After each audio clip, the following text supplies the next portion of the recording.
Hello কিশোর বন্ধুরা, কনকনে এই শীতের রাতে তোমাদের জন্য নিয়ে এসেছি রকিব হাসানের লেখা 3 গোয়েন্দা সিরিজের পুরনো শত্রু গল্পের তৃতীয় পর্ব। কথা না বাড়িয়ে শুরু করা যাক আজকের পর্ব। ওই ঘটনার 1 সপ্তাহ পর এক বিকেলে পাশা স্যালভিজ ইয়ার্ডে কাজে ব্যস্ত 2 গোয়েন্দা। রবিনই প্রথমে গাড়িটা ডুবতে দেখল। হলুদ রঙের একটা মার্সিডিজ গিয়ে থামলো অফিসের সামনে।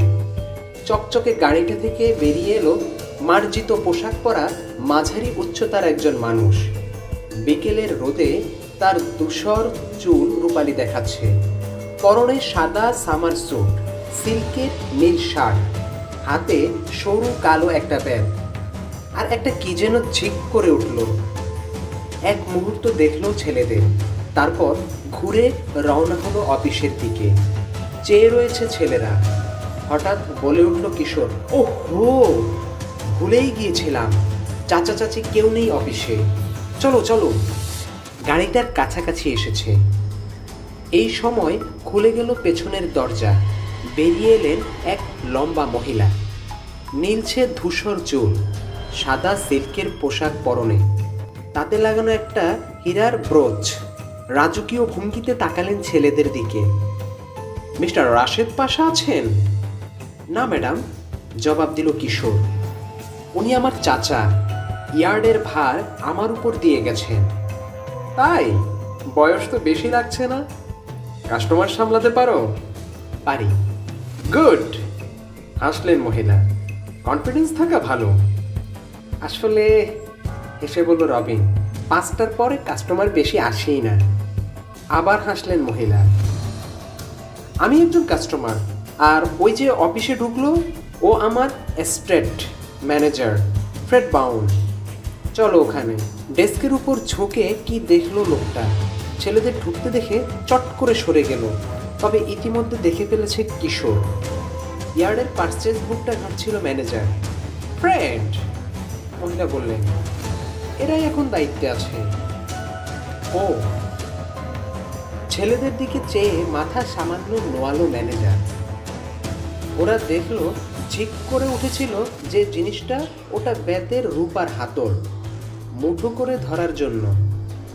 তাহলে তোমাদেরকেই বলি, প্রফেসর হোপারের কাছ থেকে কিছু জিনিস কিনে এনেছো তোমরা, মিস্টার রিক ডেনবারের জিনিস। ওগুলো ফেরত চাইছেন আমাদের কাউন্টেস। মহিলাকে দেখালো সে। দাম অবশ্যই দেব, যা দিয়ে কিনেছো তার ডাবল। দামি কিছু আছে নাকি ওগুলোর মধ্যে? জিজ্ঞেস করলো কিশোর। দামি? তা তো আছেই। যত ফালতু জিনিসই হোক না কেন, মৃত ভাইয়ের জিনিস, বোনের কাছে তার দাম অসাধারণ। ও হ্যাঁ, কাউন্টেস মিস্টার ডেনবারের বোন। ভ্রু কোঁচকালো রবিন।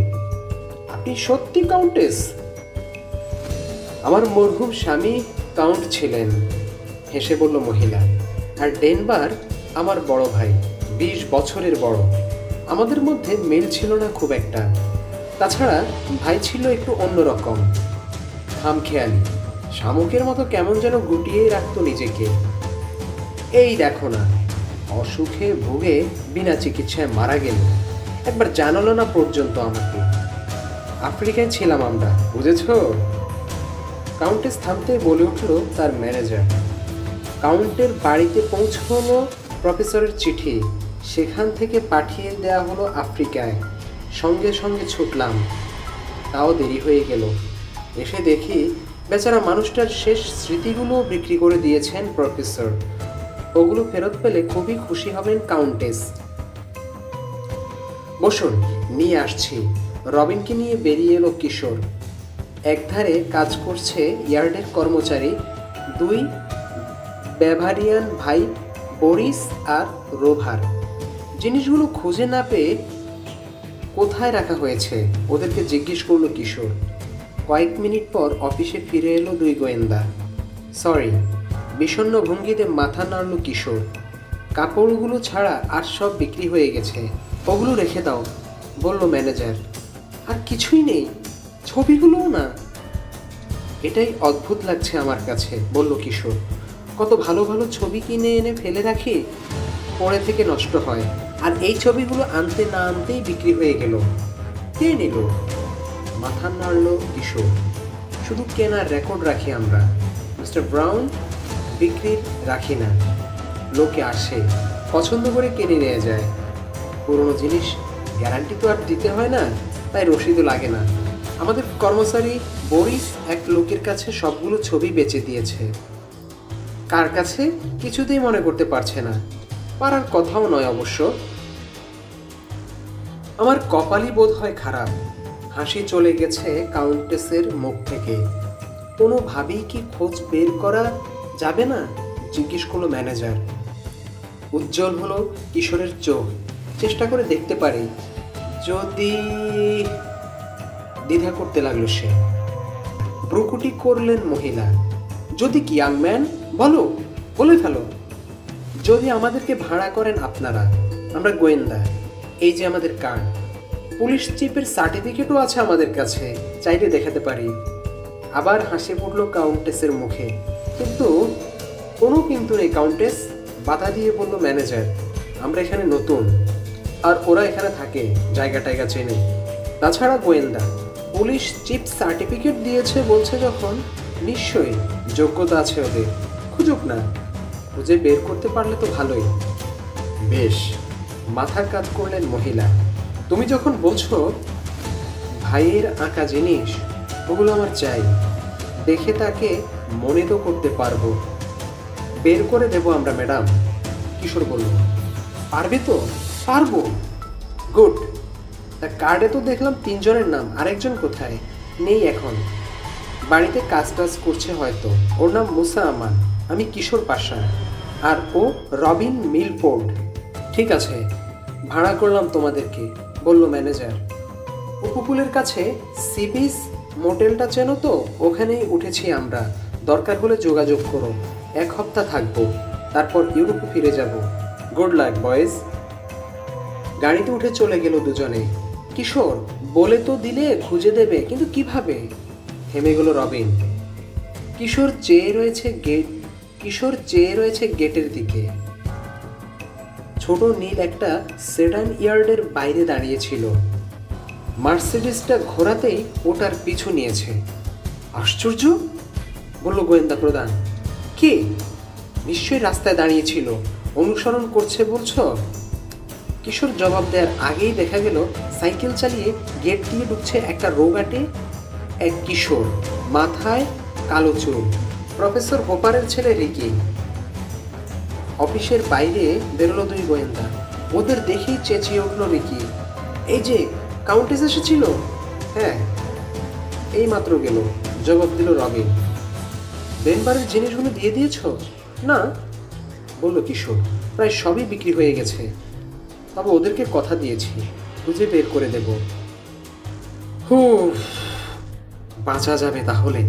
বিকেলে আমাদের ওখানে গিয়েছিল, বাবা বিক্রি করে দিয়েছে শুনে কাউন্টেসের যা রাগ করলো না, বাবাকে ধমকাতে শুরু করলো। বলল, চিঠি যখন দিয়েছ আরো কিছুদিন দেখা উচিত ছিল। মহিলাকে শান্ত করলো তার ম্যানেজার। বুঝিয়ে বলল, প্রফেসরের জানার কথা নয় যে ডেনভারের এক বোন আছেন। যাই হোক, শান্ত হলো মহিলা। তবে বাবা চিন্তায় পড়ে গেছে। তার ধারণা জিনিসগুলো না পেলে গোলমাল করবে কাউন্টেস। আচ্ছা রিকি, ওরা যখন তোমাদের বাড়ি গেল একটা নীল সেডান দেখেছ? নীল সেডান? ভাবলো রিকি। হ্যাঁ, দেখেছি। মার্সিডিসটা চলা শুরু করতেই ক্যানিয়ন রোডের